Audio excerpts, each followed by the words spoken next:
Thumbnail और title को देखकर आप लोग समझ गए होंगे कि इस वीडियो में क्या होने वाला है। न्यू ईयर आने वाला है। हर साल हम बोलते हैं इस साल पक्का पढ़ूंगा, इस साल 90% लाऊंगा, लेकिन सच बताओ पिछले साल भी यही बोला था ना।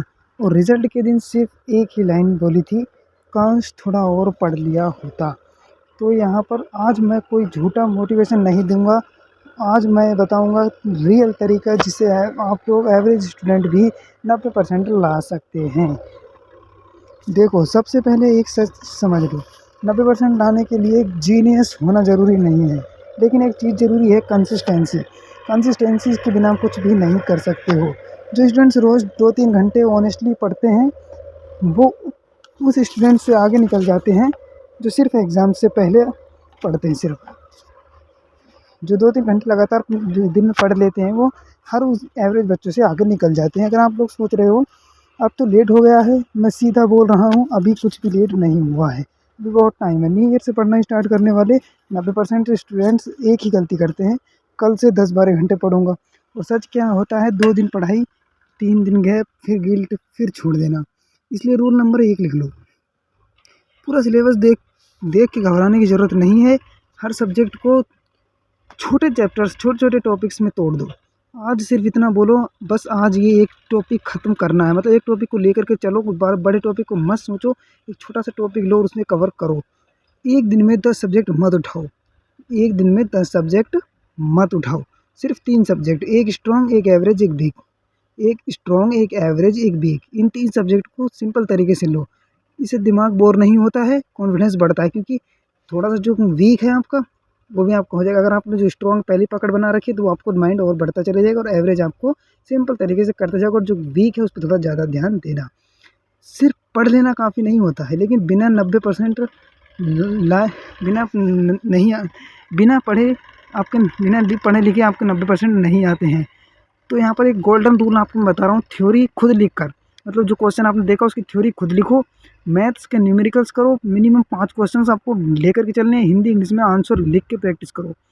रोज़ खुद से पूछो, अगर आज एग्ज़ाम होता क्या मैं लिख पाता? मतलब आपने जितना पढ़ा है, अगर तुरंत आपको एग्ज़ाम दे दिया जाए तो क्या आप वो लिख पाते? अगर जवाब हाँ है, समझ लो सही ट्रैक पे हो। तो यहाँ पर सच बताऊँ, सबसे बड़ा दुश्मन बुक नहीं है, मोबाइल है। सबसे बड़ा दुश्मन जो है वो मोबाइल है। मोबाइल ही हमें पढ़ने नहीं देता है। हाँ, मैं कह रहा हूँ कि आप लोग सोच रहे होंगे कि मोबाइल ख़राब है, बट इसका अगर आप लोग सोचो ना, आप दिमाग में धर के चलो कि अगर मोबाइल का मैं सही यूज़ करूँगा, लेकिन ऐसा नहीं होता है। नोटिफिकेशन जो आती हैं दिमाग भटका देती हैं, मैं बता रहा हूँ पहले ही। पढ़ते वक्त मोबाइल दूसरे रूम में रख के आओ, क्योंकि मैं बता रहा हूँ, आप लोग कितना भी स्ट्रांगली सोच लो कि आज मैं मोबाइल से पढ़ूंगा और यहाँ पर मैं आपका ध्यान नहीं भटकेगा, लेकिन मोबाइल से ध्यान भटकेगा ही भटकेगा। जितना बुक पे ध्यान लगा लोगे उतना मोबाइल में नहीं लगा पाओगे, मैं सच बता रहा हूँ। तो और नंबर 2 है हमारे, टाइमर लगाओ। 45 मिनट पढ़ाई तो 10 मिनट ब्रेक, यानी आप टाइमर लगा कर चलोगे, नहीं पढ़ना है तो पढ़ना ही है। तो ब्रेक में रील्स नहीं, थोड़ा चलना, मतलब ब्रेक जो आप लो चलो फिर थोड़ा बहुत। और याद रखो, जो आज डिस्ट्रैक्शन छोड़ देगा वही कल सेलिब्रेशन करेगा। सिंपल सा रूल है, जो आज डिस्ट्रैक्शन छोड़ देगा वो कल सिंपल सा सेलिब्रेशन करेगा।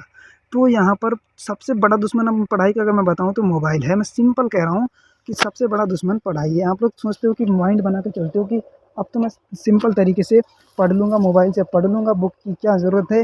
मोबाइल आप लोग खोलोगे, नोटिफिकेशन आएगी, माइंड भटकेगा ही भटकेगा। मैं ये नहीं कह रहा हूँ कि आप लोगों को 12 घंटे पढ़ाई करनी है। मैं ये कह रहा हूँ, अगर आप लोगों को ना, जो स्कूल में पढ़ गया है और आप वैसे भी विंटर वैकेशंस आने वाली हैं, तो यहाँ पर जो है कि आप लोग वैसे ही जो है कि सिर्फ दिन में 2 घंटे किसी भी टाइम पढ़ लो, चाहे सुबह सुबह पढ़ लो, चाहे किसी टाइम पढ़ लो।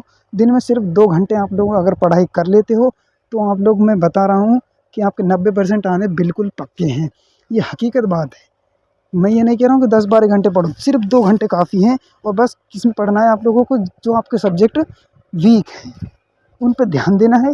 और जो भी थ्योरी वगैरह है, आंसर वगैरह, उनको लिख करके याद करना है। सिर्फ रट्टा नहीं मारना है, लिख करके याद करना है।